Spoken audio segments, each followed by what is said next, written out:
Hello friends, welcome back to the new video guys and my YouTube channel guys. Today when we are going to upload guys Samsung phone dial pad setting and how to enable dial pad today friends I will show you. So what is dial pad first of all friends, you can see if we enter a number in a dial pad, so friends you can see this background sound is not working, your dial pad tone is not working guys. So how can you enable get the dial pad sound guys, today friends I will show you in this video guys. So first of all guys, open your phone setting. So when we will on our phone setting as after on phone setting as you can see this tab setting friends, you will have to click on guys phone sound and vibration guys, click on sound and vibration.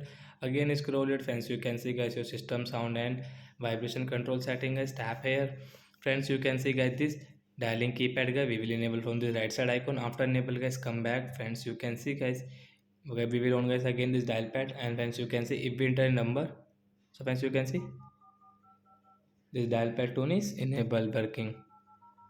So like that guys, you can enable dial pad tone setting guys and you can use in your Samsung phone device. So bye guys.